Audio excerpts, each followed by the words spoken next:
اسی لیے انسان اللہ کے در سے دور بھاگتا ہے۔ شان بے نیازی کا تعلق تو یہی تھا کہ اگر کوئی اللہ کے در سے پیٹھ پھیر کے جاتا، اللہ پیچھے سے اس کی پیٹھ میں ایک لات لگوا دیتے اور یہ بھی کہہ دیتے کہ او بدبخت، میرے دروازے سے پیٹھ پھیر کے جا رہا ہے، اب میں دروازہ ہمیشہ کے لیے بند کر رہا ہوں۔ مگر اللہ تعالیٰ ایسا تو نہیں کرتے۔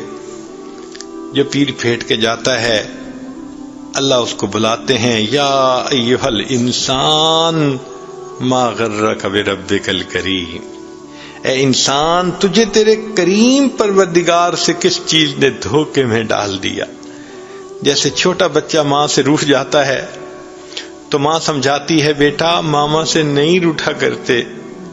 اس آیت مبارکہ میں اللہ تعالیٰ اپنے بندے کو سمجھا رہے ہیں، او میرے گنہگار بندے، میرے دروازے سے پیٹھ پھیر کے کیوں جاتے ہو؟ میں تو ابھی بھی تمہاری انتظار میں ہوں۔ کوئی ماں اپنے بچھڑے بیٹے کا اتنا انتظار نہیں کرتی جتنا پروردگار اپنے بگڑے ہوئے بندے کا انتظار فرماتے ہیں۔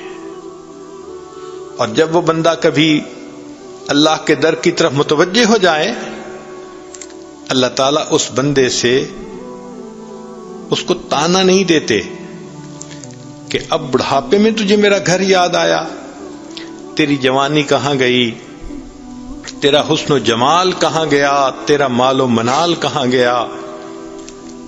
جب تو جوان تھی تجھے سر پہ دوپٹہ لینا اچھا نہیں لگتا تھا، اب بوڑھی ہو گئی، تیرے منہ میں دانت نہیں، پیٹ میں آنت نہیں، اب تو دیکھتی بھی ہے تو نظر کمزور ہو گئی، اب تیرے پلے کیا رہا جو میری بندی تو اب میرے گھر کی طرف آئی ہے۔ اللہ تعالیٰ کوئی تانا نہیں دیتے، بس اتنا کہتے ہیں کہ تو ہانپتی ہوئی کانپتی ہوئی میرے گھر کی طرف آ رہی ہے، میں پروردگار اتنا مہربان ہوں، تو ایک بالشت آئے گی میری رحمت، دو بالشت تیری طرف پہنچے گی۔ وَإِنْ أَتَانِي يَمْشِي أَتَيْتُهُ هَرْوَلًا، ہے میری بندی تو چل کے میرے گھر کی طرف آئے گی، میری رحمت دوڑ کے تیری طرف جائے گی۔ اللہ تعالیٰ بندے کی توبہ کو قبول فرما لیتے ہیں، کس لیے کہ اے میرے بندے تو مجھے بہت پیارا لگتا ہے۔ حق تو یہ تھا کہ بندے نے زندگی میں گناہ کیے، آج اگر یہ توبہ کرنا چاہتا ہے تو اللہ تعالیٰ اس سے دلیل مانگتے، گواہ مانگتے کہ بتاؤ تم سچی توبہ کر رہے ہو، اس پر کوئی گواہ دکھاؤ۔ لیکن بندہ اللہ کے حضور بیٹھ کے صرف اتنی سی بات کر لیتا ہے، اے اللہ میں معافی مانگتا ہوں، میری توبہ کو قبول کر لیجئے۔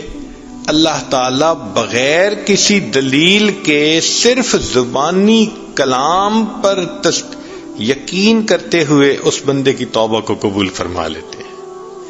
کیوں ایسا کیا؟ اے میرے بندے تو مجھے بہت پیارا لگتا ہے۔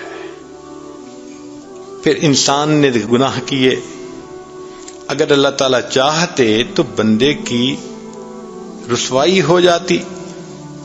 ذرا غور کیجئے، آدم علیہ السلام سے ایک بھول ہوئی تھی، اللہ تعالیٰ قرآن مجید میں خود فرماتے ہیں وَلَمْ نَجِدْ لَهُ عَزْمًا، ہم نے آدم علیہ السلام کے اندر گناہ کا ارادہ نہیں دیکھا تھا کہ انہوں نے انٹینشنلی یہ کام کیا ہو، وہ تو بھول گئے تھے، تو بھول کر گناہ ہوا تھا۔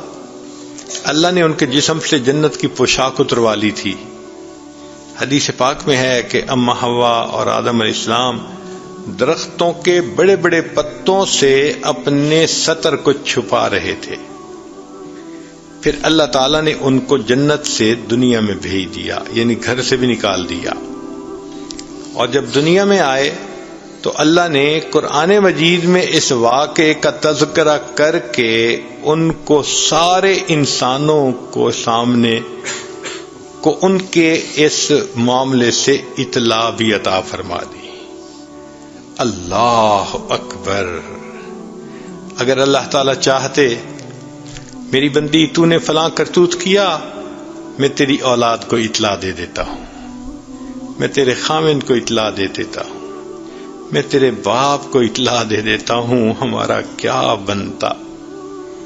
انسان گناہ کرتا ہے، اللہ تعالیٰ بندے کی پردہ پوشی فرماتے ہیں، اسے دنیا میں رسوا بھی نہیں ہونے دیتے۔ شاید یہ میرا بندہ توبہ کر لے اور میں اس کی توبہ کو قبول فرما لوں۔ یہ کس لیے؟ اے میرے بندے، تو مجھے بہت پیارا لگتا ہے،